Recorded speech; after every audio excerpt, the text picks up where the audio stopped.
Hello and welcome once again to Something Rotten. We have reached the end of our Disco Elysium journey, playing it, that is. My name is Jacob Geller. I'm joined, as always, by Blake Hester, who has beaten the video game Disco Elysium. That's right, Jacob. Are you gonna wish me a fucking happy birthday or what? Yeah, it was a week ago, but happy birthday, Blake. Well, for podcast listeners, the time's a little out of whack, but so it's my podcast birthday now. I turned 30 years old. Blake, happy 30th birthday. Wait, how long does your podcast birthday last? Sorry to interrupt before I've been introduced. I just need to know how long one's podcast birthday lasts because this may be my podcast birthday. Well, you would think it would be the podcast closest to when your birthday is in terms of like when it's published, but it's actually when you record closest to your birthday. So this, even though my birthday was 12 days ago, this is the closest. This is the first time we've recorded. That's how it works. Mine was 10 days Wow. ago. Is that March 5th? No, it's March 4th. Today's the 14th. Oh, mine was 10 days. Mine was 11 days ago then. Mine's March 3rd. Oh my gosh. Got it. Look, if you want to be a talented video games writer, just be born in the first 4 days of March. That's what we've learned. That's right. And here's a real story. be a Pisces. Jacob did forget my birthday, dear listener. Here's a real story. I was watching the piece of cinema, Dune 2. I got out, and I had a message from Blake that just said... No, I was a message from my dear girlfriend, Sam. Okay, it was a message that said it was from Blake on Discord that said, "Aren't you forgetting something?" And I had the same mini panic attack that you might have if you got a message saying, "We need to talk about something." And I thought, fuck, am I supposed to be somewhere right now? Am I supposed to be, like, recording a podcast? But instead, it was Blake's birthday, and I did forget to wish him it. And Blake, I'm sorry for that. Yeah, and you deserve to have a mini panic attack for forgetting my birthday. That's what friends are for. Anyway, joining us today, returning Something Rotten champion, someone who asked, how much do we need to make to have a Something Rotten season? I think in a private DM to me, but we knew from deciding to do this. Oh, no, that was public? That was okay. on a recording. That was on a recording. I've said that on a recording. I've said that on a stream. And so we're at least two sources. When we decided this, we said we need to figure out 3 guests because we know who the 4th will be. Renata Price, back again on Something Rotten. Woo! They can't hear. They can't do my little peace No, sign. Renata's doing true. the Nixon "I am not a crook" hand symbol. Just picture that. That's exactly what I'm doing. Listen, I'm on my this is my podcast birthday. This is the first podcast I've recorded, I believe, this entire year. Wow. So I fell off the podcast. I fell off the podcast horse, and now I got to get back on that big horse. And my legs are so little, and that horse is so tall. Yeah, and the horse is like this, kind of royalist icon that they just let people build in the middle of the caravan. It's a Disco Elysium reference. Go work. Okay, at the time of recording, there has only been 1 or maybe 2 Something Rottens released, depending on if you're subscribed to Nebula. Thank you if you're subscribed to Nebula. And if you're not, no thank you. Fuck you. Yeah, no thank you. But Renata, what I want to know from you are what are your burning questions for Blake, presumably not knowing anything about his Disco Elysium journey yet? Blake, I mean, this is the easiest question. This is a complete fucking softball. Let's go. This is good podcasting right here. Blake, did you like the video game Disco Elysium? I sure did. I really did. By God, I did. I will never play another CRPG in my life. Wow. I think, but, which is not to imply I don't think they're great games in the genre. It is just aggressively not a genre for me, which I think speaks to how much I liked this game, that it transcended how much, I was not mechanically interested in what I was doing. Does that make sense? The writing and story kept me going, even if I don't want to do a Planescape Torment or something else like this. Well, I mean, sorry, can you expound on, what that mechanical friction is for you? Just not, guys to shoot. No bullet time. Stuff like that. Fair. Not enough guys to shoot, not enough bullet time. No, that makes sense. I'll be honest. I mean, look, Jacob and me are profound and loud fans of the game Metal Gear Rising. And it's that's what I'm pretty sure. I'm just saying. Okay, so we're all amongst friends here. A point and click walk around talk and simmer is not really my cup of tea. Does that, you know what I'm saying? They just needed to put more hit stop in it. Yes, Every exactly. single time Harry or Harry Dubois picks a coin off of the ground, there should be a hit stop and an impact animation. It should look like you got a final smash in Super Smash Brothers every time you like put a little plastic bottle in your bag. Now look, I was thinking about this last night because Jacob has on this podcast, and I assume in his personal and private life said this is the best written game of all time by his estimation. And I was thinking about it last night, and I was like, do I agree with that? And I think certainly I do. However, it's lacking the pizzazz of a hit stop. So I mean, that scene where you like roundhouse kick Measurehead is really nicely animated. Like it's a great sick, little piece of animation. There's probably some hit stop in there. But yeah, to answer your question, I loved the game. It was great. Hell yeah. Nice. I'm a bit confuddled by the final scene. However, we can get there. Okay, this was my second question, which is probably, I think, the most important question for whether or not I think someone's going to kind of grok what Disco Elysium is trying to do as a text overall, I think. Did you see the Phasmid? Yeah, I did.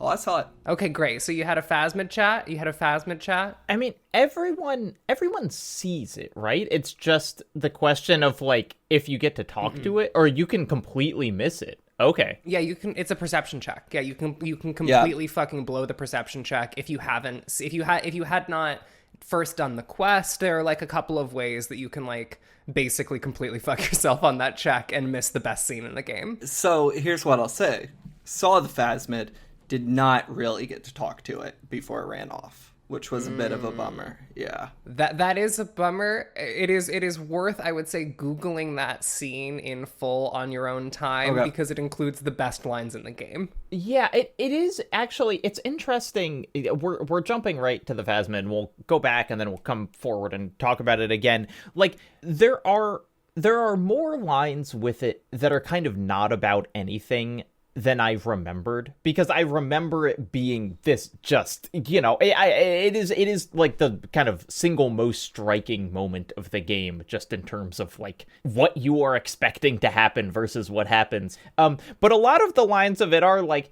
hey, what do you eat? And the Phasmid's like, I eat reeds. And like one time I like ate a part of myself. Oops, because I look like reeds. You know, like there are kind of these like somewhat incidental lines with it, and then just randomly you will get lines where it is like, here is the game, like this is the statement on humanity as defined by Disco Elysium. It was certainly a moment I felt as it was fleeting, as Mr. Man was running away from me. I was like, well, I'm probably missing a big chunk right now because I failed a check. And he ran away. Oh, he ran? Yeah, he ran. Interesting. He said one thing to me, and I don't remember exactly what it is, but there was like a check to kind of take a step closer or whatever, and I failed that check, and off it went. Look, yeah. God, that is. It's okay. We'll get into it.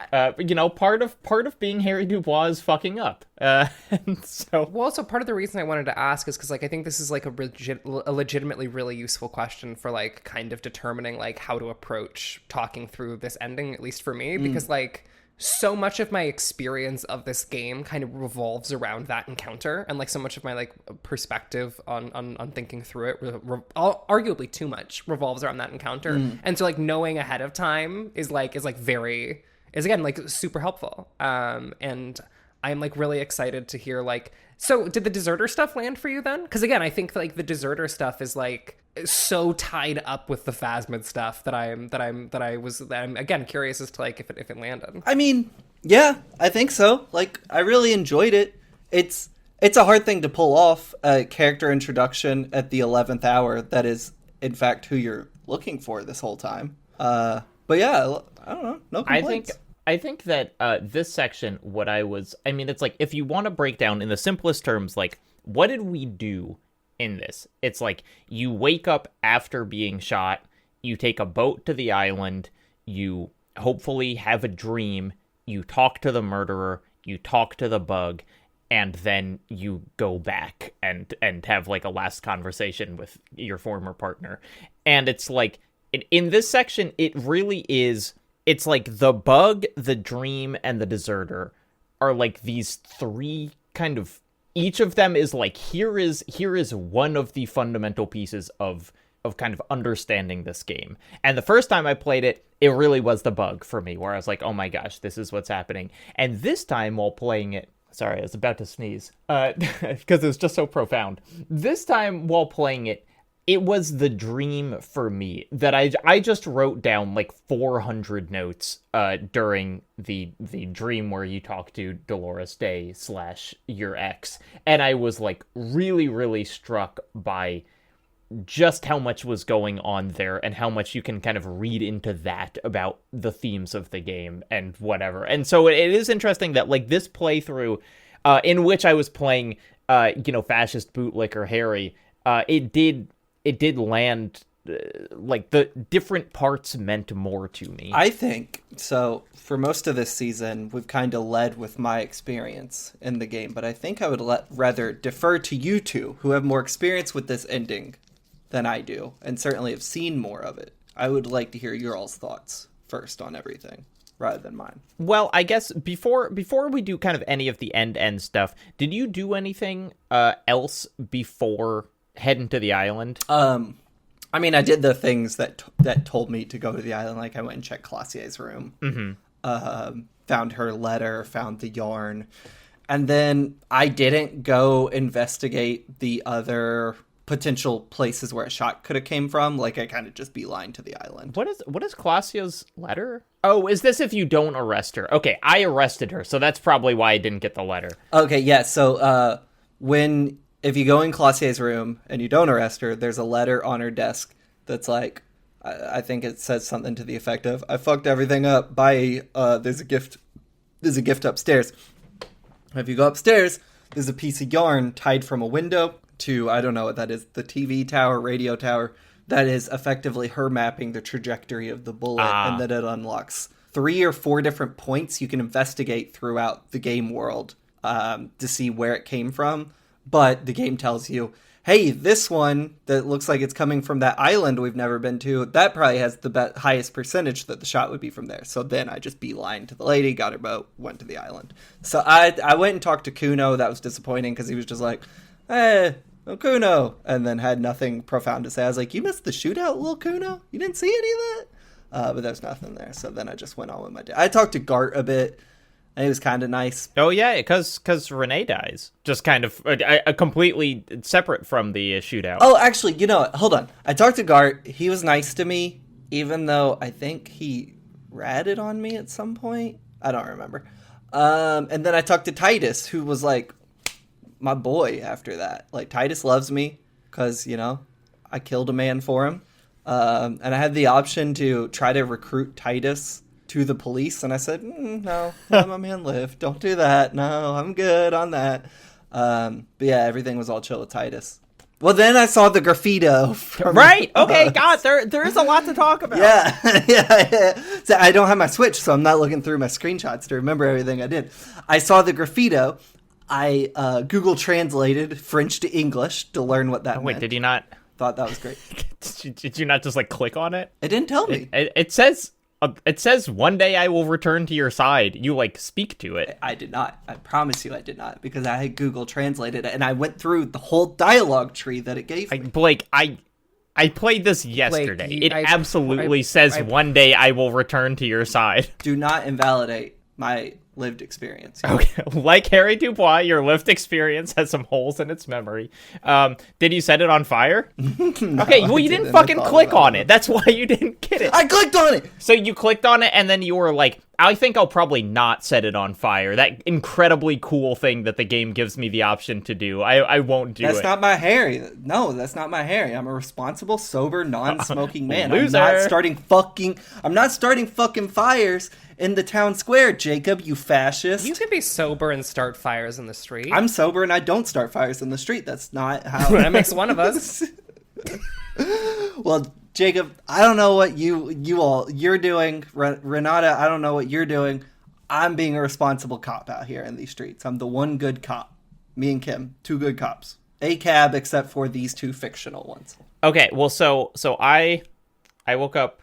Kuno is there, of course, instead of Kim. Kuno is. It's really funny. You can. So he has kind of, you can talk to him in the same way that you can talk to Kim, and you can just, there's a bunch of kind of pieces of dialogue. It's like, hey, what do you think about the strike? What do you think about like this? And for all of them, Kuno's like, I don't know. Like they let you ask him about everything, and he really has an opinion on almost none of it. There is a thing where, now if Kim's with you, can you still go into Kim's hotel room? Because that was an option that I did not remember having previously. I tried once or twice and it never let me. I didn't try on the final day or anything, but I think that's probably when it would have been. But it was like there's a door between your rooms in the bathroom, and you can go. It said like Kim's door is open. You can go right there. And so I walked into Kim's room. You can read some of his case files on the desk. You see that he actually named the case "The Furies Are at Home in the Mirror," which is, you know, like what I wanted to name it. And then he was like, no, we have to call it The Hanged Man. But like he had actually taken your suggestion, which is cool. Was your... Sorry, because you've been playing terrible ass your whole playthrough. Did Gart come clean your room? He did. And then I pissed him off still. I think some of that just happens, you know, regardless. Okay.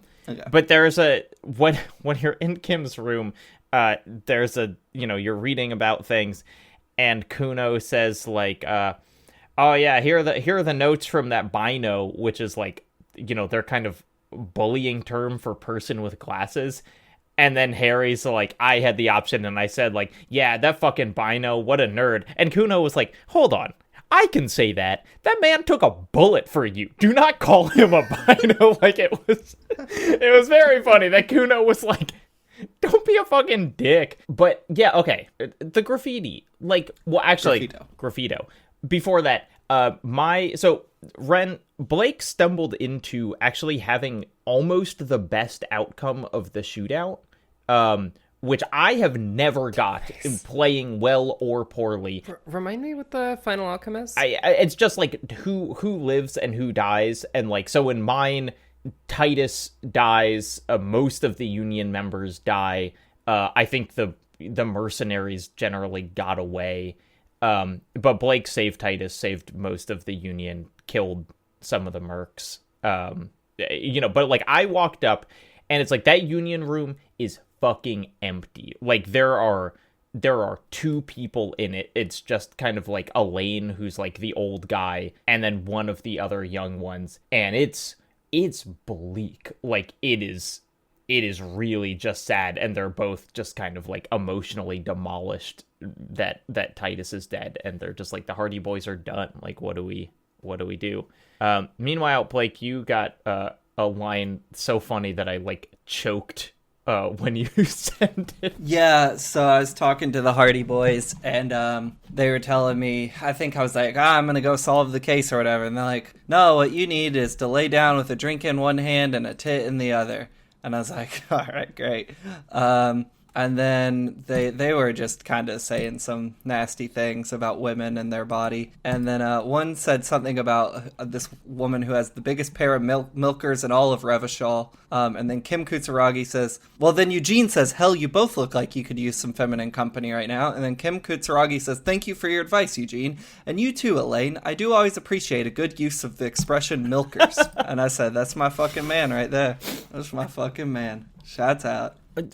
Ren, how do you remember how your first shootout went? Because it went fine. That's really, man. I liked my kind of like the first time playing through this. I was so kind of emotionally demolished by how poorly that shootout went. Whereas like Kim, you know, was okay, but like everyone else died, that I had a really hard time even like motivating myself to keep going to the end, because I just felt like I fucked up so bad, which was like an interesting experience to have. Oh, see, I would say I almost had not the inverse experience, but I think that like, you know, a couple of people died in mine, but I had been playing Harry as broadly an emotional wreck who was trying to get sober. That was kind of my first playthrough attempt was to play someone who was definitely volatile and a bit of a freak, but like ultimately like trying to control some of his impulses. Mm-hmm. Basically, immediately following the shootout,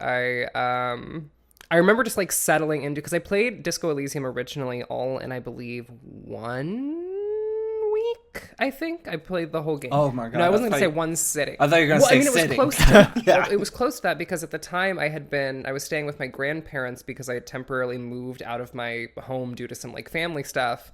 And so had a lot of free time on my hands, and so blew through all of Disco Elysium and Outer Wilds in the same 1 week period. The two, I mean, because those were both 2019, correct? Right? Yep. It's like 2019, the best year ever for video games. What, the golf? We're all saying this. Exactly. Yeah. I just had this one like week-long experience where I was playing Disco Elysium and Outer Wilds simultaneously, and like both of those are like deeply emotionally affecting games, I think. And so I think that like a lot of the kind of emotional resolution that I took from the Outer Wilds ended up helping me kind of push through the last like half of Disco Elysium, because like, man, if you need some help dealing with a really bleak piece of fiction, I actually think the Outer Wilds gives some pretty useful advice on like how to engage with the world.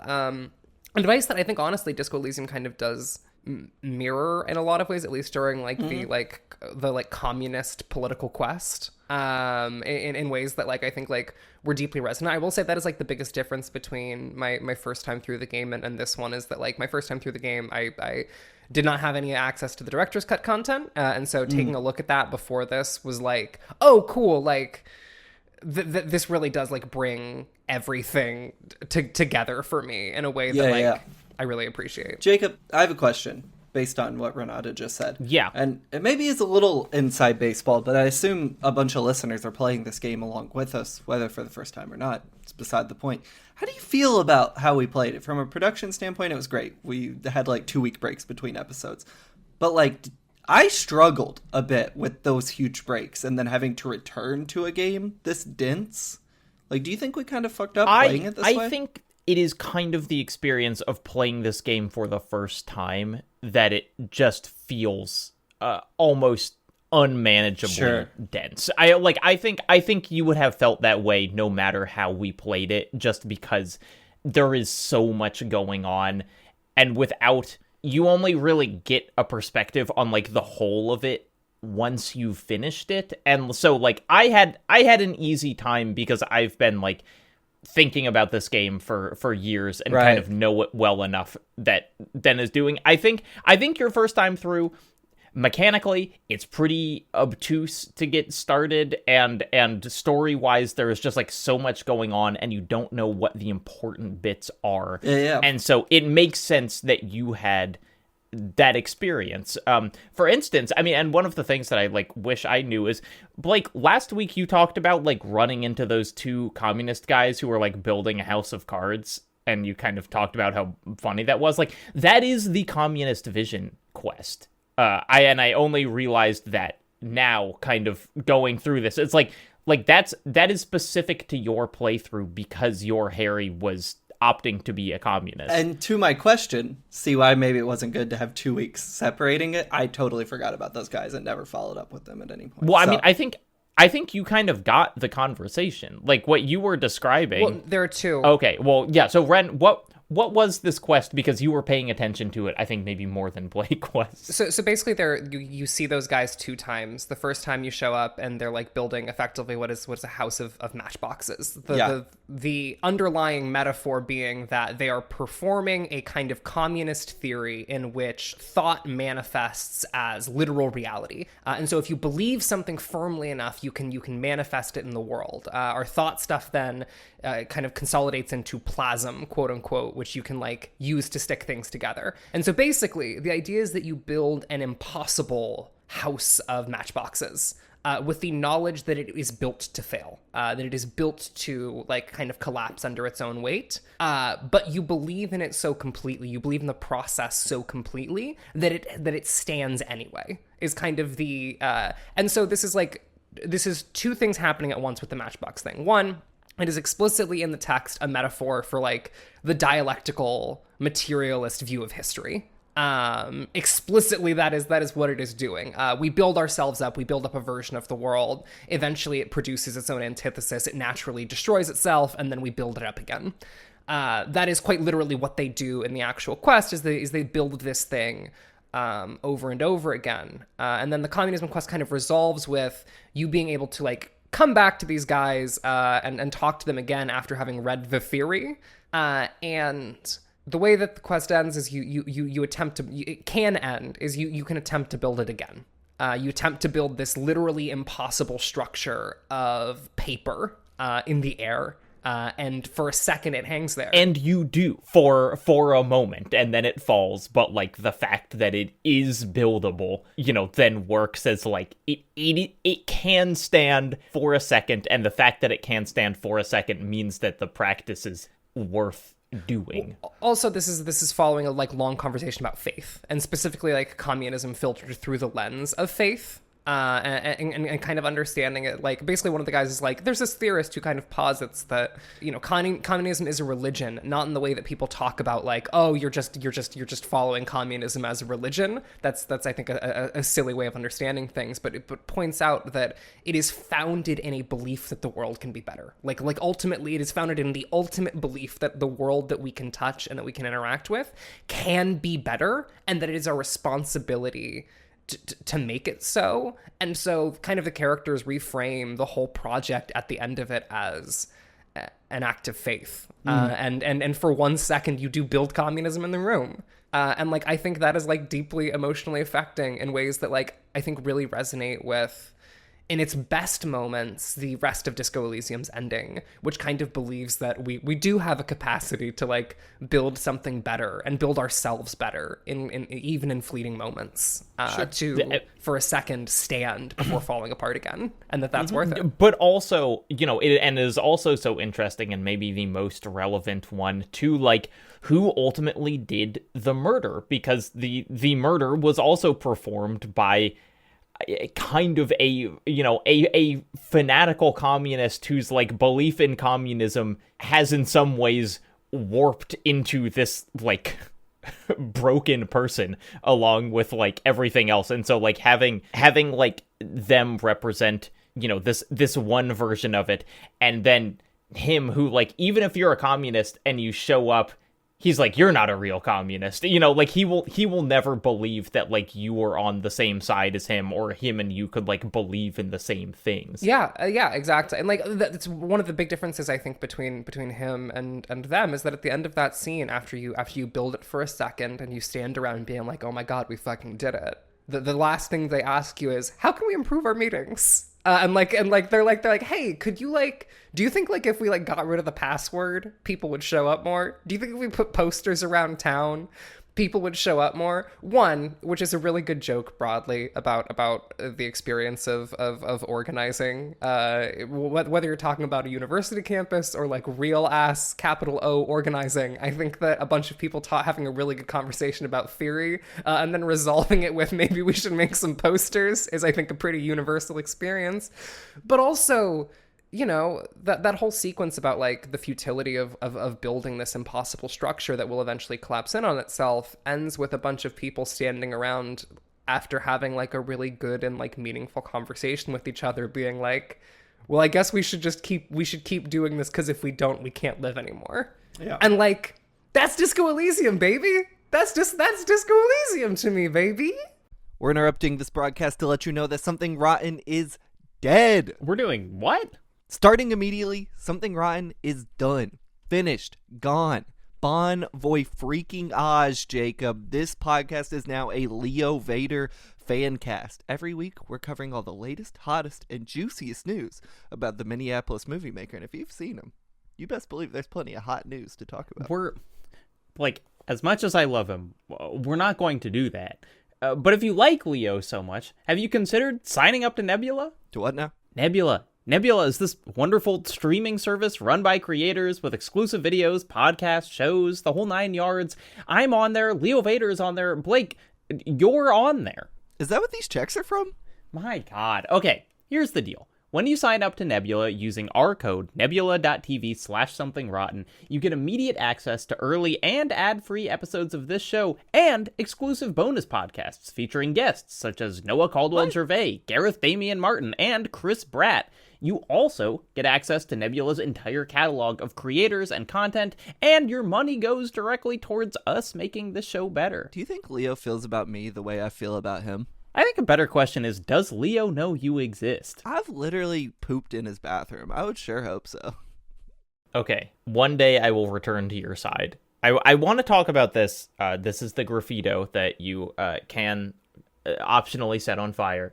That it's written in blood, basically from the shootout, and by Cindy the Skull, who you've talked to a couple times in the game. Coolest woman of all time. Love her. Very good. Blake, what did you kind of consider what this phrase, like, you know, who did you kind of take it like in context to or referring to or whatever? Because it is this like, it's this very ambiguous phrase that is kind of evocative in like 20 different directions. For sure. And I mean, I don't know. I think like it in relation to Cindy, the Skull Lady. In relation to her, I don't know. But I mean, it's so easily applicable to Harry and his ex-wife that's like very apparent. I think there's also like kind of what Rin was just talking about, like the message of Disco Elysium. You can kind of see it painted there. But I think it's like a wonderful line for painting the Harry I played, even though I don't necessarily believe that for him. Does that make sense? Like, I don't think that woman's ever coming back to him, but like you can imagine Harry wanting or needing to hear that in that moment, which also like quite literally his blood being mixed in it and the game going out of its way to like tell you that part of his blood is in there, like also speaks to that. That's interesting. You know, it's like in all the readings of this, I kind of never considered what is probably the most obvious one, which is like, yeah, him thinking about it in terms of his ex, because I kind of read it as this, and kind of also knowing that it is not written for Harry or, you know, by Harry. It's this, you know, a resident of the city, that I almost read it as this kind of like from the people of Revachol to the city itself, and then from the city to the people also, because it is, you know, like understanding what Martinez is and what Revachol is to kind of understand this like tragic history of people grappling with where they live and what has been done to it, and you find out even more of that like from the deserter. And so it is this kind of like plea from one to another to be like, one day we will kind of be whole again, you know, like as a city, is kind of how I read it. Ren, curious for you. Well, yeah, so that's kind of the thing for me, is that, you know, there are a couple of directions to read it in. The first of which is like Blake was saying, the wife direction. The one that I find personally interesting is like the historical, like, it's not about Harry. It's not about the case. It is about like the historical, we will return to your side. It is like, because kind of one of the interesting things about the whole Dolores Day sequence. Are y'all familiar with the theory that Harry is the next, what's the name for what Dolores is? Oh, we were talking about this, Innocent? Yes, the next Innocent. Like he's... Yes. No, I'm not familiar with that. So this is a running theory in the community, is that Harry is in fact the next Innocence. Just because like he is the moment, he is the fall, he is the collapse, like kind of in the same way that he is like that manifest, like in the text. The way that we engage with him in the text is also kind of how he interacts with the world broadly, is the theory. One that I think actually kind of holds true based on the various things we see Harry do and say throughout the course of the game. I think it's a kind of compelling reading. Even if he doesn't begin as the Innocence, I think it's interesting if he is one by the end, as becoming like an embodiment of the age. But there is this idea that, like, again, to build on the like dialectical materialism, that like history is inevitable, that something is, that the inevitable, that people will inevitably get better. And so the return to me is like, you know, it is a return to a bunch of different like imagined pasts or futures. For the fascists, it is one day I, fascism, the empire will return to your side. In the same way that for like the communists, it is I believe that the world can be better. One day a good world will return by our side. And like, I don't know, I think that like the Rorschach test quality of the phrase is, I think, one of my like my favorite things like about it and like what the game is doing with it. Yeah, I agree. And this is also I had this realization. I played most of this game on Steam Deck. I played it the first time on a computer because a Steam Deck didn't exist at that point. Blake, you've been playing this on a Switch. We've both been playing it on handheld. And then for this last part of it, I just decided, like, I'm going to play it on my computer. I want like, my full speakers. I want to do it. And I had this, this kind of, I remembered, and it's something that I want to talk about, that I feel like, in some ways, this is a very good handheld game because it is a lot of reading and it doesn't really need to run well for you to be able to play the game. You know, you don't need to get like 60 frames a second out of it. It'd be great if it didn't crash every 5 seconds, which is what you had, Blake. Oh, yeah. But seeing this written down and playing the rest of it on my desktop, I realized that playing it on mobile almost robs it of its art style in a way that I suddenly like regretted not playing the whole thing, because like doing, you know, finally getting back, having my big, you know, 30-inch 4K monitor and playing this game, I was struck by like, oh no, this is not simply like a decent looking game. Like it is truly beautiful in a way that like is very easy to forget when it is kind of crunched down and the textures are like smudged onto smaller screens and lower powered hardware. Well, yeah, it's the brushstrokes don't come across, like, and that is like, I think like part of the key of the art says that like a person did, like it, well, you can see, or that is the effect that it is going, or it is achieving with that, is like here's an obvious human hand doing this, and like on the Switch, like you can't see that. I have been thinking about this as well, actually. You know, I have the art book of this game, which was included with the like big deluxe edition. And one of the things that really comes across in the art book is like none of these people were video game artists. You know, they were like artists who had to learn how to make their art within a video game. Yeah. And it's part of the reason why the game, I think, is like very poorly optimized. You know, you see this game and it's like, this should run on anything, and it like really doesn't. And like getting it onto the Switch feels like this kind of half-failed magic trick because it loads for so long and it crashes all the time. But like because they you know, it's possible to do very beautiful art styles, you know, as video game technical artists, but like it feels almost, because they approached it in this like very physical, very art first way, you get this art style that kind of like, you know, the game reinforces through many themes. It's like it doesn't quite make sense. Like it doesn't make sense to do it this way. It is like so much effort for something that is very easily passed over and like makes the whole game run bad and whatever. But when I got to see it in 4K with my like big graphics card or whatever, I was like, oh my God, like this is, you know, like we should not look past this. I don't have anything smart to say about this, Jacob, but I do have a question. Have you played the Dishonored games? Yeah. I just kept thinking about them playing this game. Like, they have very similar art styles. We should play that for Something Rotten. Yeah, I like those games. I think by nature of their genre, you don't quite get to like linger you think so? On it as. You think so? Yeah, I mean, it's like, you know, the Dishonored characters look interesting.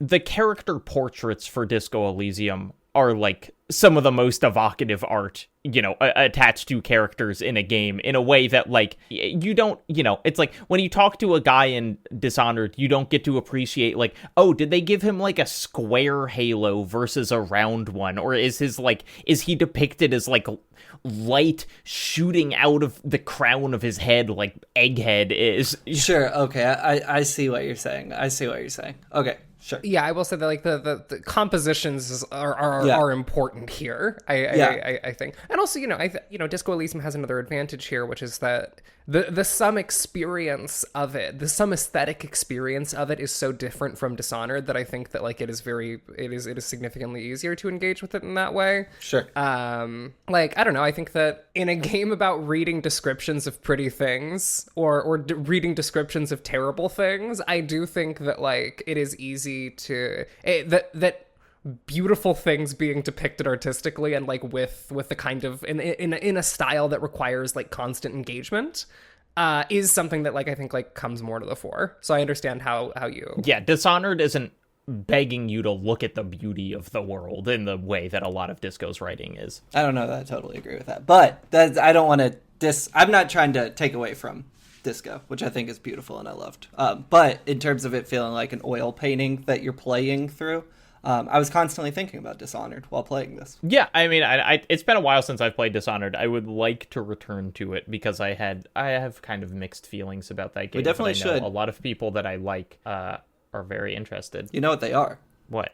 They're rotten, brother. We gotta put them on the list. Okay. They are pretty. Well They checked. are pretty rotten. I gotta be honest with you. Those games are pretty fucked. I remember being 11 years old. Sorry, quick Renata Price detour about Dishonored. Very quickly, I promise. It was the second game I ever reviewed on my own free time. The first game I ever reviewed on my own free time as a child was BioShock Infinite.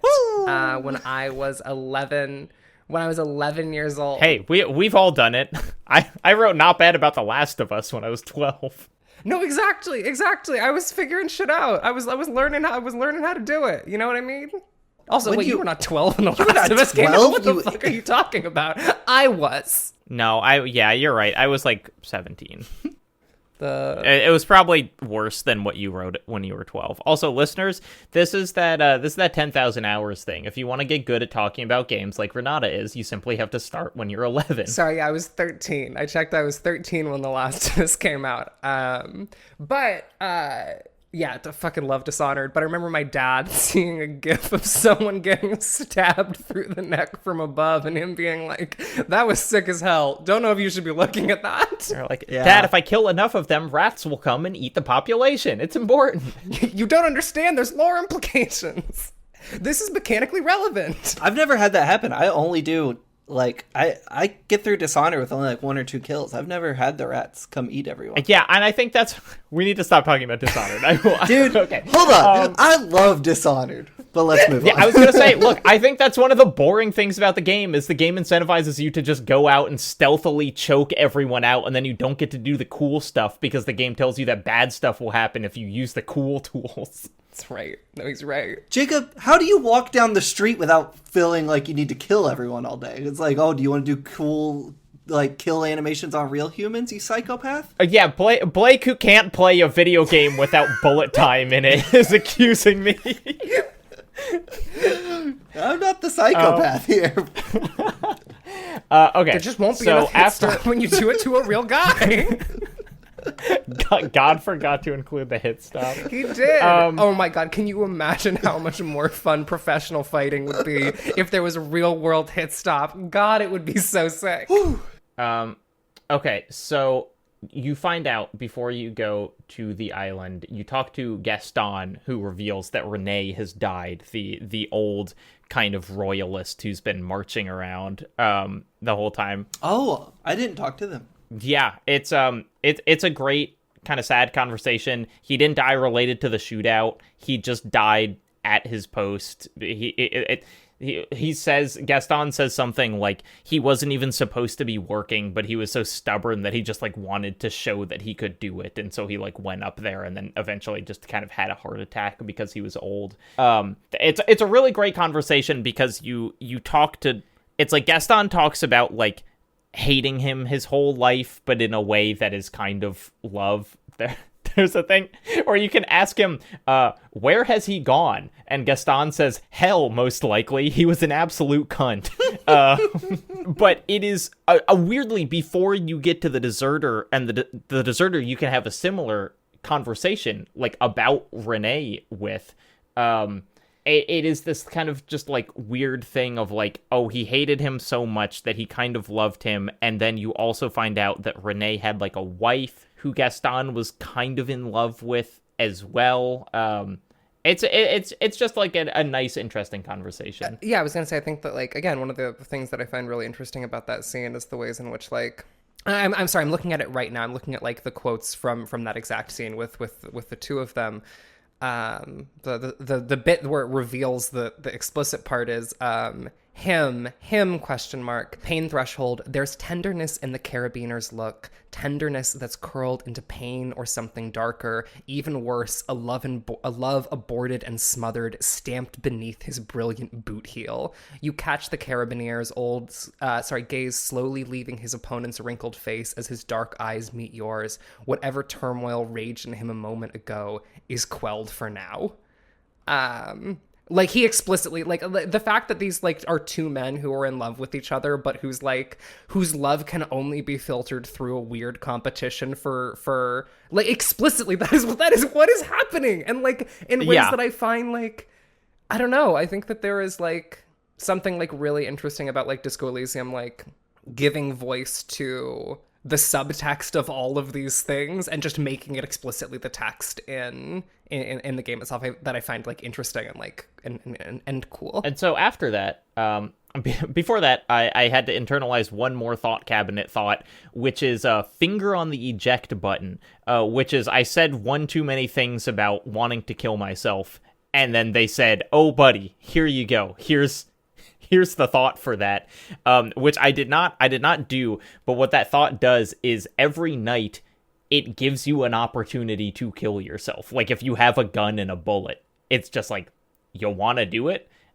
which is an interesting thing for the game to do. And it's like, you can't finish it's like you get kind of one of the game's false endings if you do that.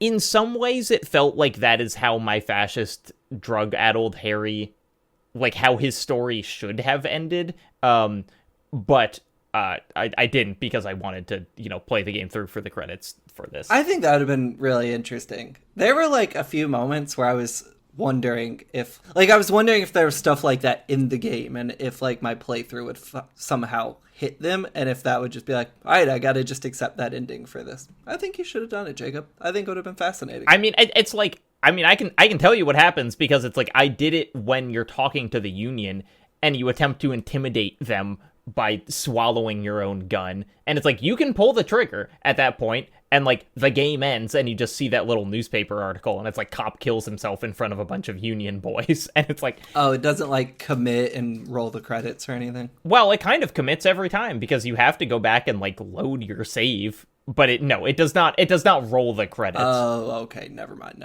I see. But then, anyway, we get what would be the best scene in any other game, but this game also includes a big interaction with a bug. When you take your little boat across the water and you play some sad FM, an all-time scene, an all-timer. Those horns. I was in the shower thinking about this game before this podcast, and those horns were blaring in my ears, not because I was listening to it, but just because they kind of come upon me like a hellish cacophony at times, and, like, it's because of that image. It is like Harry, like, mute, like, stupid boombox bouncing off the water. Those horns coming in, da-na-na, da-na-na-na-na, da-na-na-na-na. And it's like, damn, that's Disco Elysium, baby.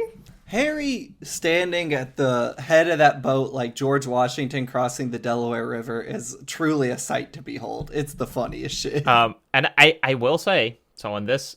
So when you wake up with Kuno, he says, he's like, hi, I'll help you with this. But then he, like, leaves, and he's just like, I'll meet you on the island, because basically they can't write Kuno interactions into literally the whole game. So you do that boat trip by yourself when you don't have Kim. And I actually I was struck by it. It is not nearly as funny of an image, but it almost works better with the song, because it is just this incredibly lonely image of Harry piloting his own boat across the water. Again, another thing, like the art style that we have touched on but haven't really talked about, the soundtrack to this game, unbelievable. Most of it is either directly from or adaptations of songs by the band that was formerly named British Sea Power, that is now just called Sea Power, because I think they kind of didn't like the implications of their own name. But this, it's like, and you can listen to that boat song, which is called Want to Be Free, like on their album. And it's really interesting because it's like, it's very different and it's good, but the disco version kind of mixes in the other themes from across the game world in this really kind of magical way. Blake, did you do the karaoke? Nope. You can do karaoke, and he sang The Smallest Church in Sansan, and it's when you, so there's a check to like sing, and you sing it either way, but if you succeed in the check, it's the really rumbly like ancient reptilian brain voice, and if you fail the check, it's the limbic system voice, and you're just kind of screeching it. But either way, it's another Sea Power song, and so there are a lot of songs from them in this game, and they all just work so fucking well. And then you get to the water, or you get to the island, this place where the game just wraps up. Basically, it's like all the answers you were looking for. They're all here. Okay, so here was the part that I said earlier I would like to defer to you all on, because I feel like your all's experience with this ending is going to you're gonna have more to say about it than me. So I can sit back first. Okay, well, so I had the dream before talking to the deserter and the bug. Okay, so I guess let's talk about the dream first. So you're on this small island. It's like it's kind of a military sea fort. It was like built up by, I can't remember exactly. I think it was kind of like built up by the royalists, but then the communists took over it, and then they were all bombed out of there when the the forces of capital took Revachol. But it's just this kind of like old abandoned bombed out thing, but there's a bed. And either Kim or Kuno is like, "Hey man, you look like shit. You should take a nap," and you do. And similar to the first dream, where you see yourself hanging and the disco ball, you kind of wake up in an altered state of the world, and you walk out of the sea fort. And there's one of my favorite little thought bubbles in the game, which it pops up, and it just says, "Walk into the water now." And you see that, and like you kind of walk off the shore, and it looks like you're walking into the ocean, but you kind of walk across it, and then you walk across enough, and who is there but Dolores Day / your ex in the location that you last saw her. And you have this whole kind of crazy conversation with kind of the religious figurehead of the moralism movement and kind of your ex-girlfriend. And there's a lot that goes on here. I don't know. I don't want to just keep describing what happened. So I want to get, I mean, Blake, you said you'll sit back, but like you had this dream. I did. Right? And I don't know. It was weird. I feel like my Harry, who I feel fairly weirdly passionate about as just like a person. Like I was really invested in his like betterment. Probably because I'm an addict in recovery, and so that shit's just like catnip to me. I'm like, yeah, let me get that man back on the right side of God. And I feel like, especially when Kim has his final speech at the end, he really just propped me up as the best detective in the world. And yet in this dream, Harry was back to like day one fool. And it was like super fascinating because Dolores or his ex-wife, I really like his ex-girlfriend, ex-wife in this, like, she's like this ethereal kind of stoic just representation of whoever this woman was to him, that she feels artificial in a way. But like my Harry was a puddle, and like every dialogue prompt I tried to pick, I'd be like, this is going to be the right one. He's going to say the right thing. It was always just like, you're a fucking idiot again. And I found that really interesting to like have spent so many hours trying to create this character that was kind of this, like, I don't know the word, like, just model citizen of Revachol, completely was, like, reduced to rubble by this moment.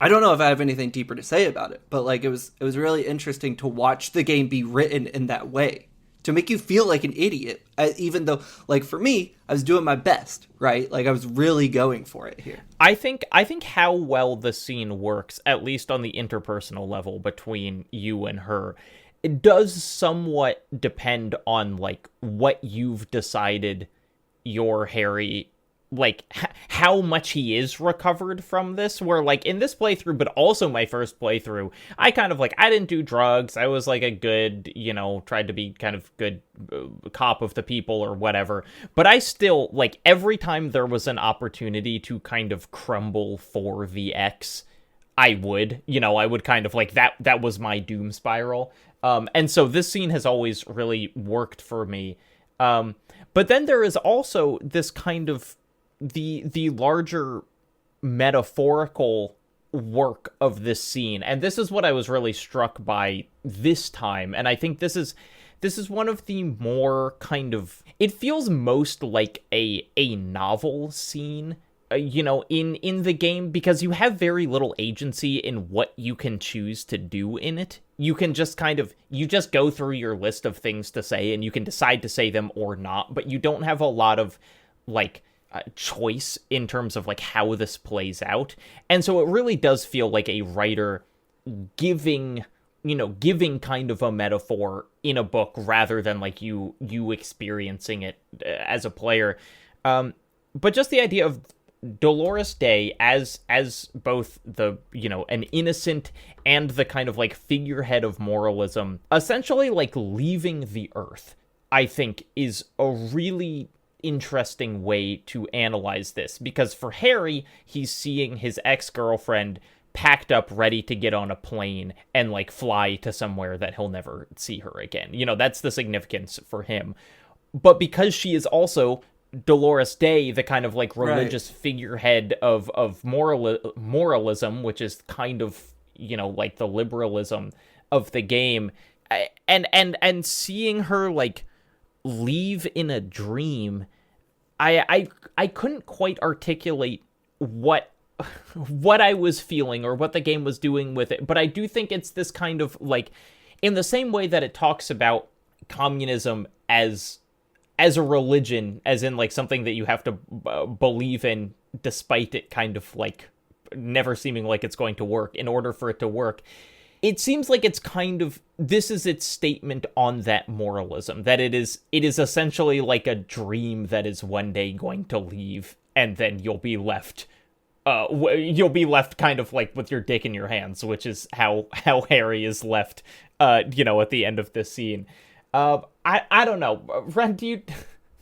Are you picking up what I'm laying down here? Like, does that make sense? I am. I do think that, like, the innocence of moralism kind of abdicating responsibility for that's what it's an abdication of, like, the role of the innocence brought, like, that is what it feels like, is that this role was created solely so it could be abdicated. In a lot of ways that I find really interesting. And also, like, to return to, I think that Harry being his worst self here and really struggling to, like, with his compulsions is I think part of it, because, like, she has a fair reason to leave, like Dora Dubois, the human being, Dora Engerland, because they weren't even married. Oh right, yes, Dora Engerland, the real human being, has a good reason to walk away, and the emotional complexity, and also, like, even in discussing it for us, of, like, trying to talk about Dolores Day as an embodiment of an economic and political system which is fundamentally corrupting and disengaged and, like, broken, something which the game explicitly believes and states, is also someone who, it was in an abusive relationship with our player character, I think, like, pretty obviously, and in a relationship that, like, very obviously destroyed her. And like, I think that this is the moment where like the game takes away the opportunity for the player to not think about that, to not think about like that tension. Because I think like what you're saying is like, you know, Jacob, you fell down every single time that like you had the opportunity to like fall in front of the X, you did. You were like, I'm the little sad man. And like, I think the game of forcing this moment of like deep discomfort on the player and with the player character and with the player character's compulsions is, I think, like, for me, part of what makes the my ending of the game where like my Harry chose to get better and chose to continue trying, like, so deeply resonant was because of this sequence in which, like, you know, we've seen throughout the whole game just how bad Harry's impulse control is, how bad Harry's impulses are, and seeing that come to seeing all of there are no checks during that conversation, if I remember correctly. There's one, which is you can try and kiss her or not. Sorry, I meant passive checks. I was specifically referring to. Yeah. There. If I'm like looking, I've been looking through this as we've been chatting. I think there are some that I found this time that are really, really kind of weird, and I want to talk to. But I think, yeah, your broader point of kind of being like, if you could be like cool, upstanding Harry the way that you've like brought him to the end of the game, the scene almost wouldn't work. That you like, because it's like you can't handle the situation well, or else like her leaving you wouldn't kind of make sense. And also, like, no one is ever going to handle this like that is the other thing, is that like breakups are fucking miserable. Like they feel terrible, and you say stupid shit that is like really fucking awful. But at the same time, like, you know, there is again this tension between like the very fair reasons that like Dora the character has to leave Harry, but also like, again, like the fact that she is representative of literally abdicating one's responsibility to your other human beings to actually build a better world for them. It's an interesting scene for the portrayal of not really addiction but recovery, which is, you know, kind of two different things here. And I think we've talked about this before. I think a game that also does this well is actually The Last of Us Part 2. And even games that I think handle addiction and recovery well don't handle this specific part of it, like this game in Last of Us, is how there are always going to be, like, Harry in my playthrough, and it sounds like Rin in yours, not in yours, Jacob, because you were a monster fascist, lest we forget. Harry is like becomes the ideal of himself, right?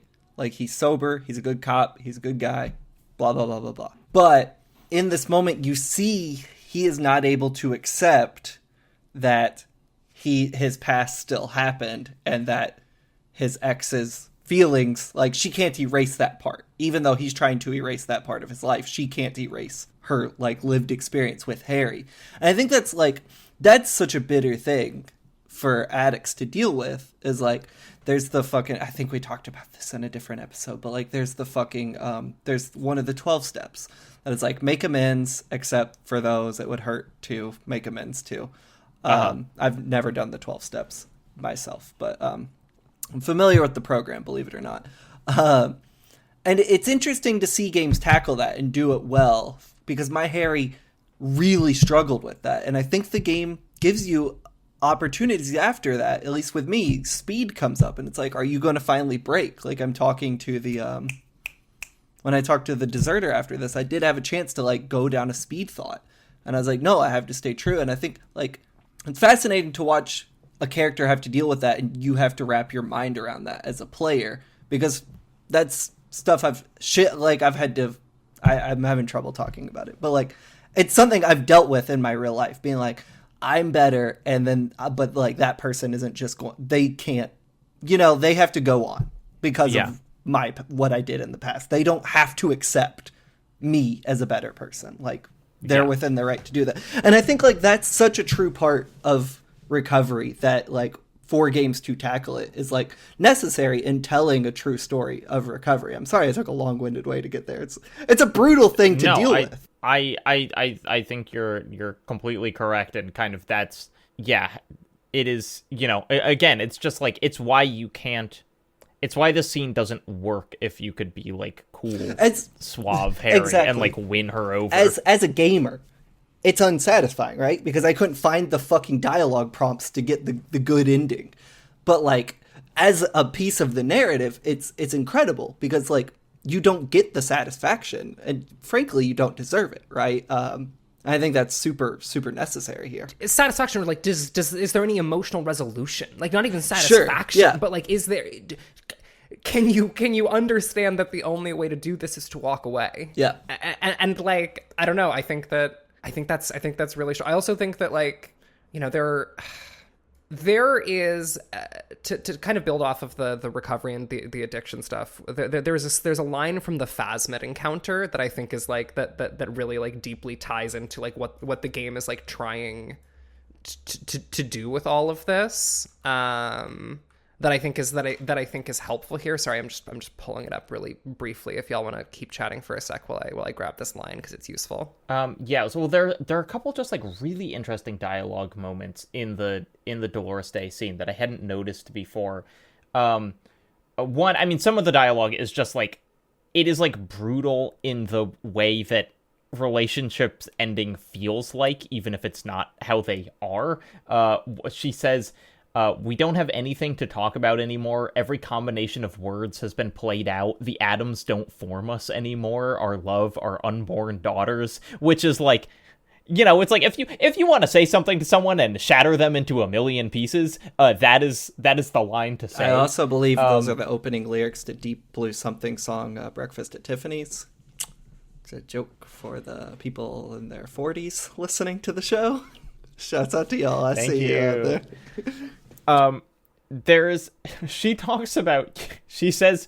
She kind of tells you you're going to have to live in hell forever, several times throughout.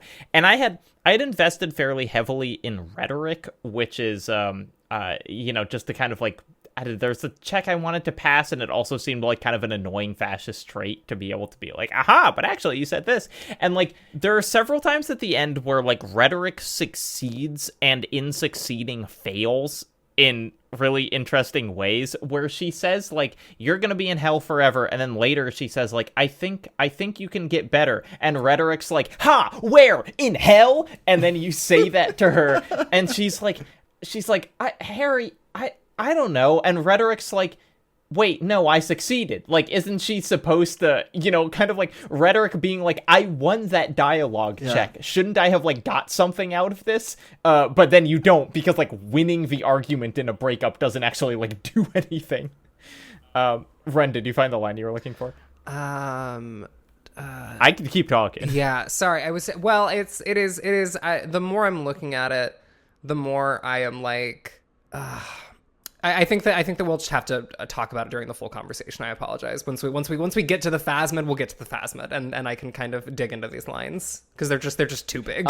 There's another moment. There are two more moments in this that I want to talk about. There's a thing where you're in the pawn shop, and your like reaction speed is like, hey, you should buy this figurine. There's like a little, if you succeed, you find like an extra cool figurine. And I succeeded, and I like bought it from the guy just because it was like, okay, well, one of my thoughts thinks I should do this, so I'll do it. And it never comes up again in the game. And then in this dream, there is an option to give Dolores the figurine. And she's like, I don't know. I mean, a long time ago, I guess I would have thought this was cool, but like, again, we're over. What am I supposed to do with this? And you get this moment from reaction speed where the thought is like, I thought this would win her back. And it is this kind of incredible moment of like, what I really like about this is that you realize that something from like 20 hours ago was about this scene, and you had no way of knowing until then that even when you were not consciously thinking about her, the other voices in your head are kind of still like boiling over with thoughts of your ex and like doing things that you don't fully understand because in some way they hope that it will help you get back with her.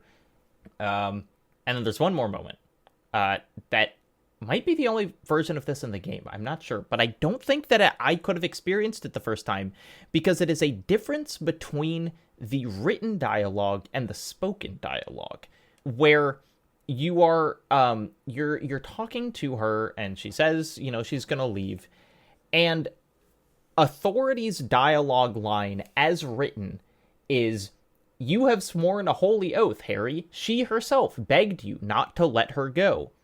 And that's what the Authority line is written as. But Authority says out loud, "I was wrong. I was wrong to say that. I am wrong about everything. You should go on without me."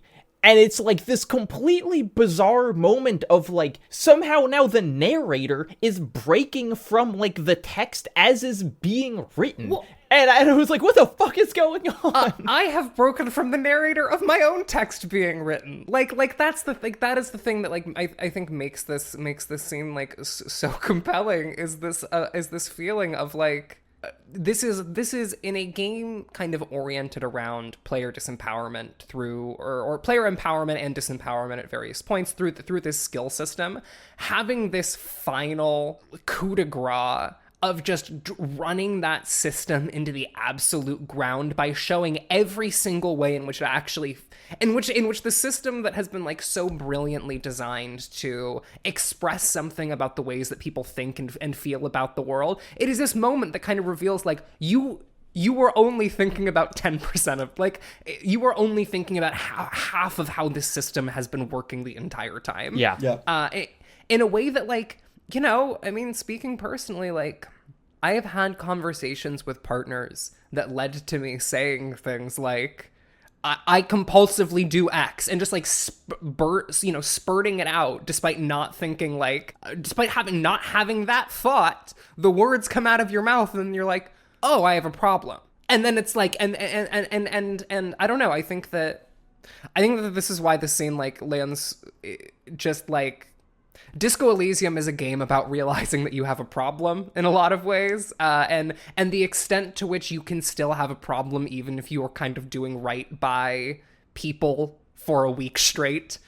And just like, fuck. Yeah, it gets you. There's a thing where I don't remember which voice says it, but someone says, like, "Here it comes, the death blow," when she's talking to you and is going to kind of say that she's going to leave. And then, like, in the next conversation with the deserter, you find out that, like, Operation Death Blow was, like, what the royalists called killing, like, 100,000 people in Revachol, you know, when they were kind of overthrowing the communist revolution. And so it is, like her leaving Harry is equivalent to him of, like, the dropping of a nuclear bomb.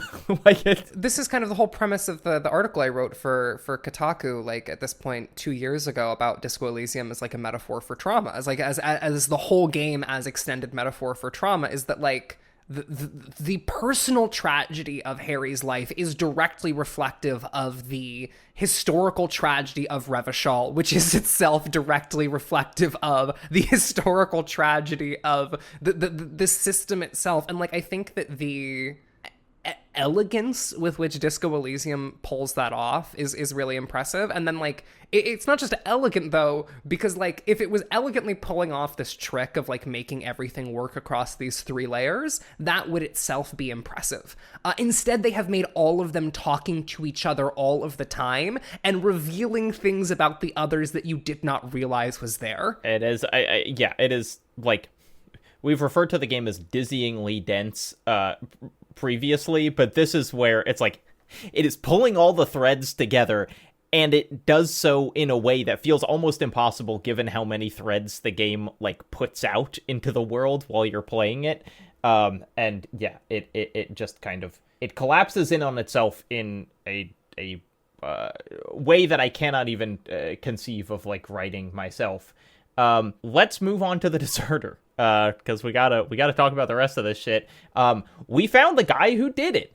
He's an old communist who's been living on an island for 43 years and shot someone from a mile away. It's so funny that it was never anyone you questioned, and it's this whole totally new guy you only meet in the last hour, and the game doesn't suck because of that.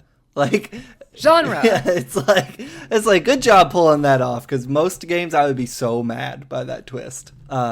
This dude rocks though. Love him. Shouts out to the Deserter. He is a really good voice actor. He super does. Yeah. I had not appreciated his voice acting before because it wasn't in the original game. I love how he kind of plays it, and like the mix that is very specifically highlighted in the game, where it's like he's kind of more, in some ways he's more lucid than he should be. You know, that he's this like 80-year-old man who's like able to talk about ideology and like make a mile-long sniper shot and stuff, but then also he is like really not with reality sometimes. He's been poisoned by the phasmid. By the big bug. 20 years, for like multiple, like that's the other I don't know if you got to this bit, Blake, but like at one point the phasmid foams from the mouth and you're like, oh, this is releasing a hallucinogen. Yeah. This is I didn't see that with the phasmid, but me and Kim made a deduction that was why he was so fucked in the head. Yeah. Yeah. Because it's basically described as like the phasmid almost has a glamour, so like when you look at it you would see past it, and it's like, well, you're only supposed to do that for like the second that you're walking by it, but because the Deserter's been there for like 20 plus years, it's like his brain is being destroyed by trying to look at this thing that he can't see. Okay, so the Deserter's like his backstory is essentially he was one of the communist forces. He says he deserted because he thought communism was fallible, like, for a second. And he was a kid. He was, like, 16 years old. And he kind of runs away from this fort that is then almost immediately bombed and everyone inside it is killed. He witnessed the shelling of Revachol, which he describes in a line that I feel like, or in a series of lines that I feel like have become almost iconic in themselves, and so I just want to read them. But he describes seeing the mask fall from Capitol, and he says, the mask of humanity falls from Capitol. It has to take it off to kill everyone, everything you love, all the hope and tenderness in the world. It has to take it off just for 1 second to do the deed, and then you see it, as it strangles and beats your friends to death, the sweetest, most courageous people in the world. You see the fear and power in its eyes. Then you know that the bourgeois are not human. And people will just post that quote absent of context in response to a lot of things that happen in the world. But, like, it is a terrifying thing to read, and to read in context of, like, what you know his experiences are. Also, the dead body told you that communism killed him. So, like, I guess we should have expected this all along. Also, again, he's doing the same psychosexual mind play, like psychosexual murder that Harry has been doing to every single woman the entire game, in terms of just treating them like Dolores too. Like that's the thing, that, like, he is what happens when you, because, the to borrow a phrase I used in this Kotaku, he married himself to the revolution. Like when the revolution, like, that was his Dolores leaving. They're the same thing. They are the same thing for these guys. And, like, him being the most pathetic, the saddest possible reflection of Harry, who believed in something genuinely and was broken by it, and has become the worst version of himself, is, like, such a interesting thing to put opposite to Harry, who, depending on how you play the end of the game, realizes that you can always walk back or doesn't. And like, the Deserter, he leaves for a second, you're right. He fucks off for a second because he stops believing for a second, and that's all it takes. But then he never comes back. He never walks back to the mainland. He never goes back to people. And, like, I think that is, like, one of the fascinating things kind of about the game, is, like, playing as Harry, you are playing as a bad person, as a guy who sucks, as a cop who has shot at least 3 people. I believe one of whom was, like, genuinely completely unfounded, and the other 2 were, like, close to gross misuses of power. Now, comparatively better than a lot of the other cops, but still. Yeah. You're playing a fundamentally fucked dude. Playing opposite the deserter who has apparently killed one person in 20 years after sitting miserable on a fucking island. And, like, the emotional work that the game is doing by having these two characters sit opposite each other is so good, especially after that Dolores Day scene. After that scene where, you know, you as Harry can fully walk away, you are immediately, or can try, or you as the player can realize that Harry needs to fully walk away, are immediately confronted with the consequences of not walking away, of not taking responsibility to the other people in your life. And, like, that's damn good writing. That is good writing. Ugh. Yeah, I think, you know, part of what's interesting about him as a character is that he is a like, there are a lot of things that have happened to him that you can be very sympathetic towards. I mean, the game is written by communists. It does seem like kind of the best political path is to be a communist in the game. And you're meeting a communist here that you're like, oh, okay, time to agree with this guy. And a lot of the things that he says are right. You know, his describing of, like, how the rest of the armies of Capital, like, broke Revachol is tragic. When he describes, like, who the Wild Pines guy is and why he killed him, you're like, good. You know, that this is literally like a child murderer that, you know, that whatever. And it's like, you've met the Wild Pines guy. You've probably, you know, you may have killed one, depending on how your checks go. You know that they're pieces of shit. But the more that you talk to him, the more you realize that it's like, he's not just like cool communist guy who killed a mercenary, you know, that his brain, eventually you realize, like, it is about Klaasje, and that he has been, like, sneaking over and, like, watching her through a hole in the wall, and he, like, you know, took a lot of delight in not only killing him, but, like, torturing her by killing him while they were having sex. Yeah. And so it is, like, you know, I think it's a really interesting perspective also for a game that, like, how this game deals with women is kind of a thing that I feel like you could write an entire thesis about, and there are positive and negative things to say about it, but I think it's a really interesting instance of the game not only turning the mirror on Harry, but kind of on itself, like, as writers, to be like, you know, where can the potential bitterness of communism go if left unchecked, and it manifesting in this kind of, like, warped misogynist view of the world is, like, very important. There's some good moments here where he talks about one of the kind of clues that you can confront him with, because this is kind of like bringing all the evidence that you found, you know, whatever. There are those flowers outside Klaasje's apartment, and you realize that they only grow on the island, and so you can tell him that. And so you say, like, you brought her flowers, and he's kind of like, I don't know why I do the things I do anymore. In this very like defeated moment of him kind of acknowledging that he cannot be a vessel of pure ideology, and that he does kind of, like, lust after her, and also does seem to, like, sincerely feel for her as well, because Klaasje was having a hard time. But yeah, it's an interesting thing. Also, if you're with Kuno and you realize that it was about Klaasje all along, Kuno nods grimly and says, "It was about bitches." Thank you, Kuno. All right. And then a big bug shows up.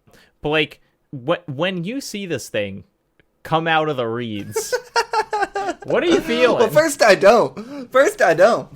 First, I notice Harry and Kim are walking over to something. I can't even see the motherfucker myself. I don't know, bro. I'm thinking, what the fuck is this shit? Unexpected. Here's the unfortunate thing is I feel like I missed whatever checks I needed with him to have anything informed to say about the Phasmid, because I did not talk to this dude, did not learn his whole deal. So I was just kind of left on the what the fuck. Did you get a picture with it? No, I missed that Oh. everything. Like, I fucked it all up. So, like, my entire experience with this Phasmid was, what the fuck? Oh, he's gone. And that was it. That's sad. It's a bummer, man. Yeah.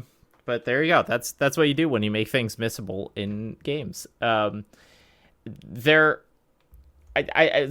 before we talk about the interactions with the Phasmid, one of the checks is you can Kim can take a picture of you with it, and it is so. I mean, okay, the moment where the Phasmid emerges, you almost have a mental breakdown because you're like, I've actually lost my mind at this point. Right. Like, there's no way. And then Kim says, I see it too, which is a very exciting moment.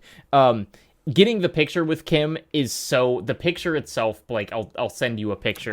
I'm seeing the picture, yeah. It's amazing. It's so cool looking. And then you can show it at the kind of like final conversation with John and people, which like makes you sound, if you just say you've seen the big bug and you don't have any proof, then they like absolutely don't believe you, but you can have a picture of it, which is great. No, they believed me. Okay, they didn't believe me because my only other witness was Kuno. Oh, well, Kim was like, no, I saw this thing. And then my partner was like, damn, all right, I believe you. Like, it was very easy. No, Kuno was like, we saw it! And they were like, what the fuck did you do to this kid? Okay, Ren, what do you... I've got like a couple things that I want to talk about with the Phasmid, like specific lines. What do you think are like the most important parts of this scene? There is a moment from the Phasmid where it asks Harry what it is like to be him. And you can say a couple of things, and the Phasmid goes, well, let me tell you what it's like to be me. And it says, do you mind if I just like read this whole passage? Because it's the best fucking prose in the game. Now, I will tell you what it's like for me. For me, it is a series of half-lit images, a kind of darkness being intruded upon, transient, dim, moist. Intruded upon by what? Shapes of plants and animals and internal sensations, a swarm of sounds, tiny vibrations on the inside of my forearms, all speak of complexities totally beyond my understanding. I am at the end of a narrow funnel, weightless, so light it only feels like something to be me. In truth, perhaps I'm nothing. I certainly do not have a soul, and if it did, it would never ache. And Harry has 3 things to say in response to this. You're the type of animal I would like to be. I'm glad to be me, an incredibly sensitive instrument, and the fuck is happening to me right now. Yeah. And the thing that I find really interesting about this sequence is the Phasmid describing a way of interacting with the world as being at the end of a narrow funnel, weightless, a series of half-lit images. It is describing both the drug haze that Harry lived for 5 years of his life, quite literally a series of half-lit images designed to get as far away from, the memory of Dolores as he can get. And like... The line, you're the type of animal I would like to be, I think about a lot because, it's a direct response to the first line that we hear Harry say in the game, which is, I don't want to be this kind of animal anymore. I think it is, what I find really interesting about it is that, like, the Phasmid is kind of, you can picture a version of the Phasmid where it is kind of this being that can speak to what it is to be human better than Harry can speak to what it is to be human. That it's just kind of like an omniscient, all-seeing God, essentially, who's like, hey, Harry, here's your problem. Stop doing this and start doing this and your life will get better. And instead, it basically describes an entirely different way of existing. And it doesn't seem like, it certainly seems kind of older than him and more informed about some things of the world, but it's not like, it still does talk like an animal, which I find really interesting, that when it's describing how it lives, it is describing like kind of how it finds food and how it interacts, and it's not kind of like, here's how I live, I try to be nice to every living creature, because like those kind of things are like almost too human for it to consider.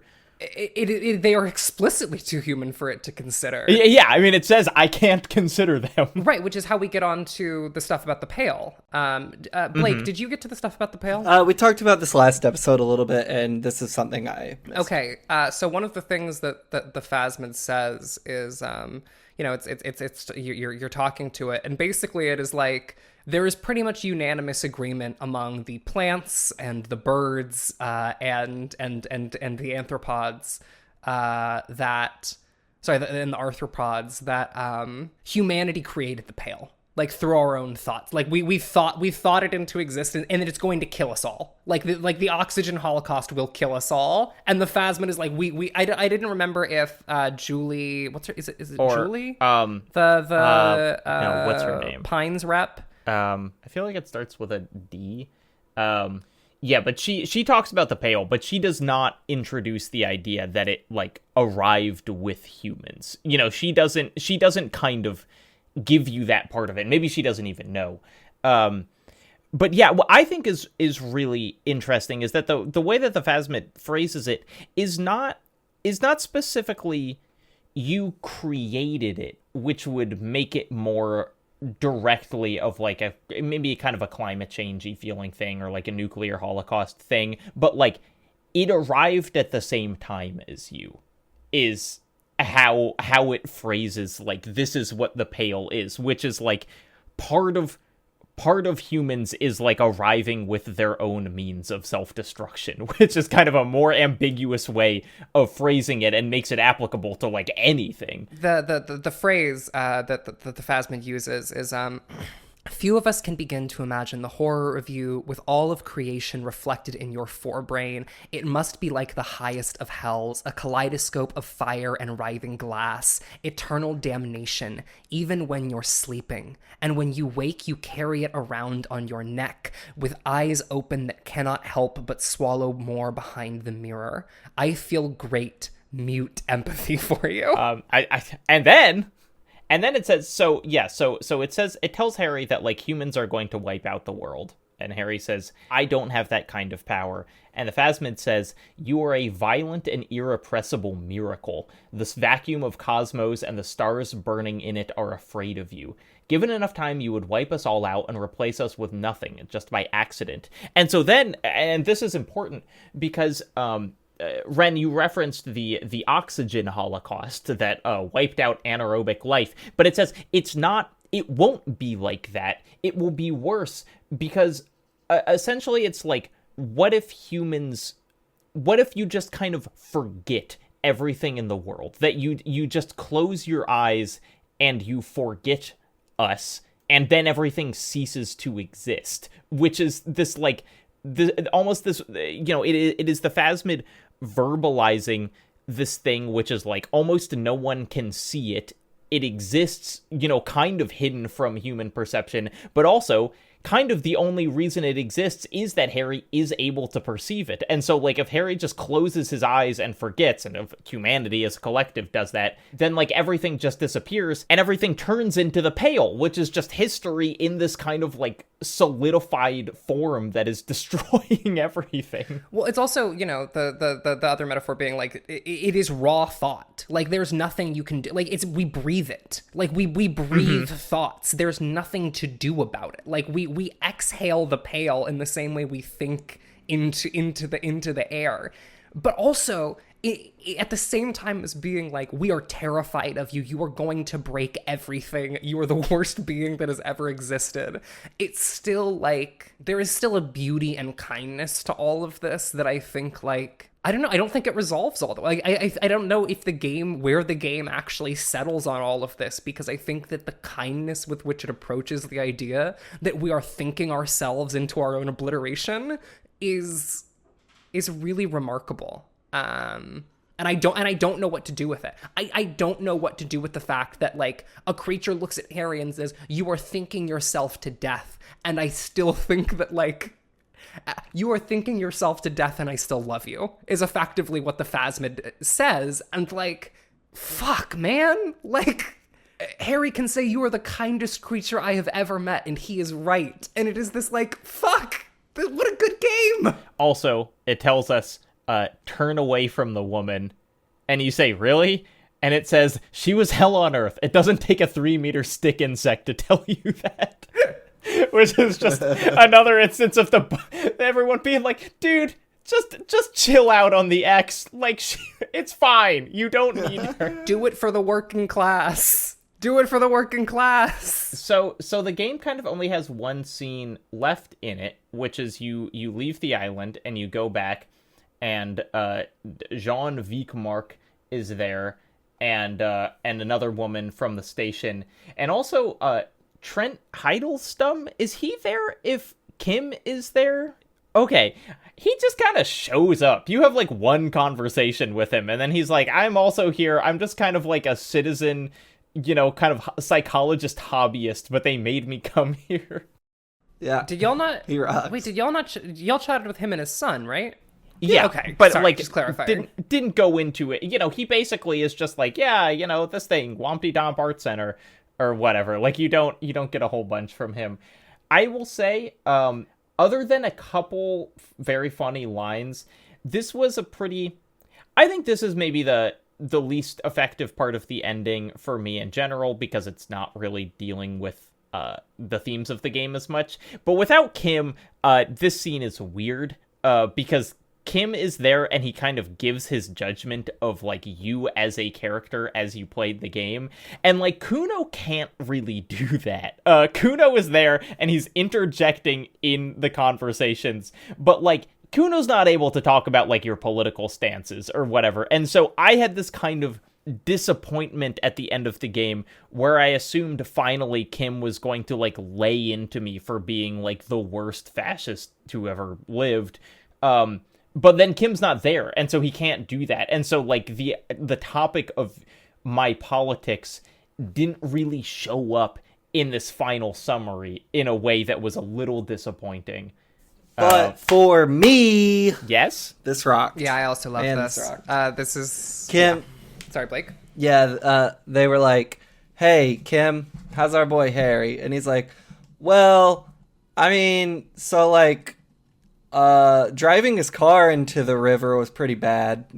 Can't condone that. Also, saying I want to make fuck with you to that woman was probably pretty cringe, if you ask me. Also, he runs a lot, and that's really weird. But we find out Harry was he's a a former teacher. gym teacher. Well, at least that now makes sense. But he's also the finest cop I've ever worked with, and a damn good investigator. And I was nearly in tears, dude. This shit got me. Shouts out to my boy Kim.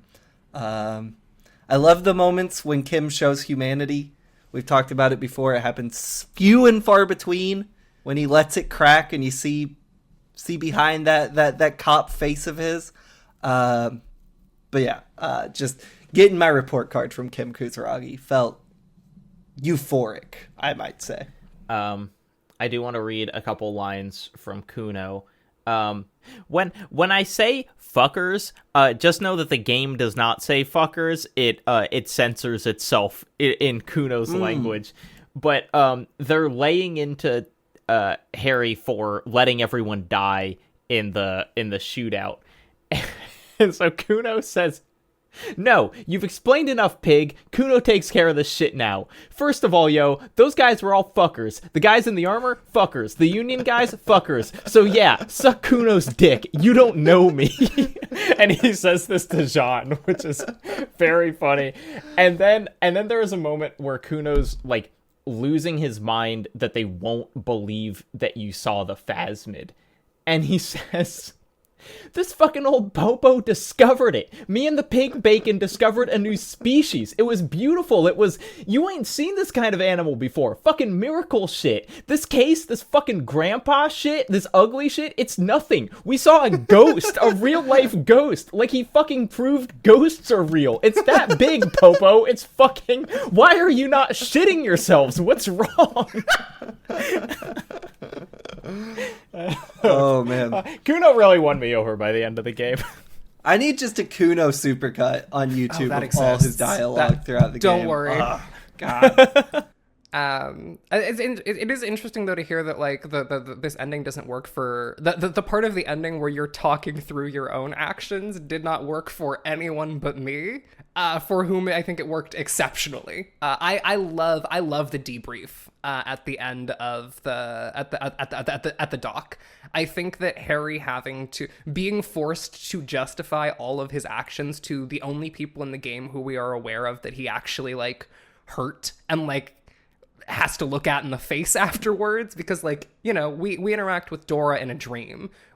These are Harry's coworkers. He has to show it to them in a way that like, I don't know, I think it really resonated with me. And like the kind of the futility of giving testament to the last week is I think what makes it so strong. Yeah, and it is also this interesting perspective on, like, what does it mean to be a cop? Where you kind of are telling Jean things, and it's like, some things, you know, like, you spent a long time on, and he's like, I don't give a shit. You know, I was like, hey, I found someone's jacket. And he was like, why would I care about you finding someone's jacket? But it's like, you know, you spent effort on that. You tried to find that jacket. And you can talk about, like, the cryptids, and he doesn't care, and you can tell him about, you know, like, some things he does. It's like, oh, I found a body on the boardwalk, and I, like, reported it. And his partner's like, okay, yeah, you did a good job with that. Blake, was there anything that stood out to you about kind of giving your wrap up? I wanted an option, not to critique the game I didn't get, but, like, I wanted an option to say, fuck you, I'm done being a cop. Like, this dude's like, I just wanted the option to be like, I did the thing. And now, after this shit, I gotta step away. Like, I gotta be done with this. Like, my Harry was done.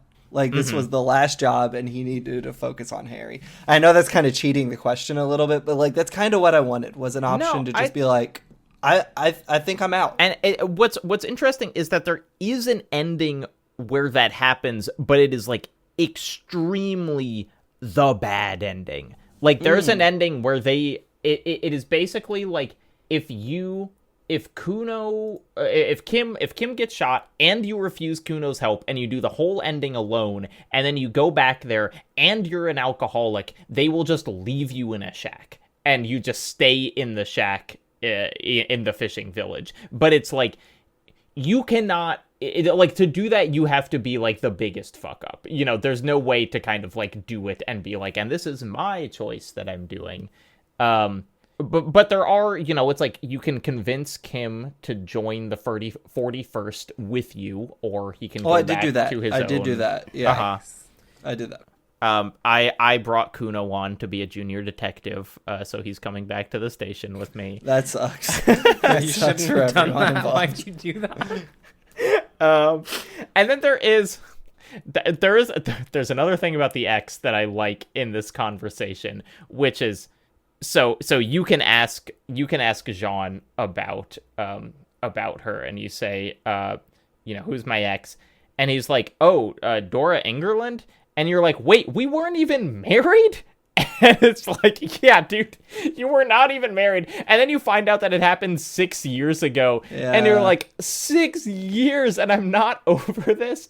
Mine, I was like, who was my ex? And he's like, oh man, she was so fuckable. And I was like, all right, cool, bro. So, like, who was she? And he was like, the most fuckable woman I ever seen. I think, all right. I mean, it's like, it is kind of a misogynist response by him, but I do love, in terms of like Harry building up who this person is in his mind, kind of detached from who she was in real life.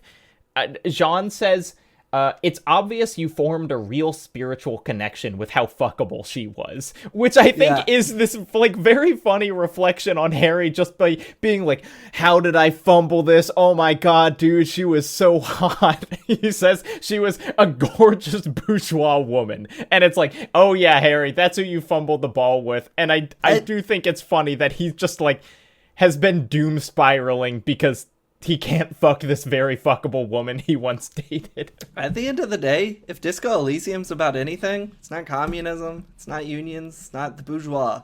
It's fumbling a bad bitch. That's all it's about. Watch it.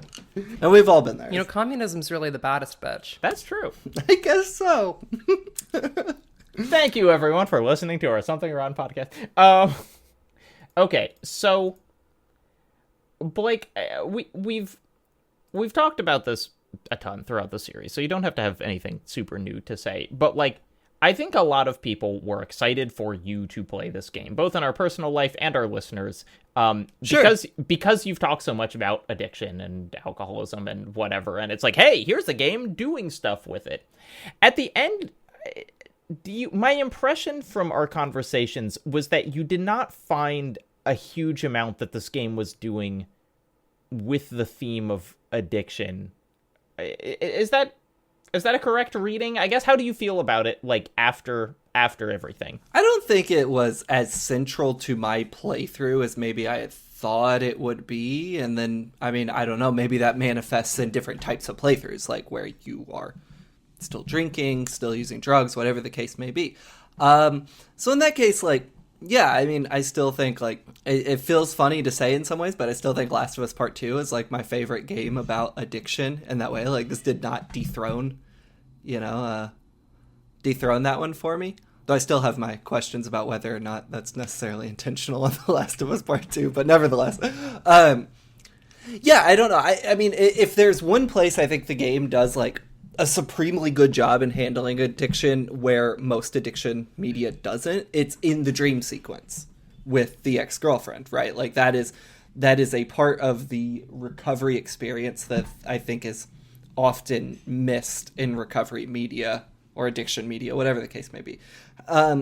But as, like, something that has been propped up to me as, like, Blake, as the one dude most people know that went to rehab, you got to play this game where you can play a drug addict, alcoholic. And I'm like, first off, slow your roll.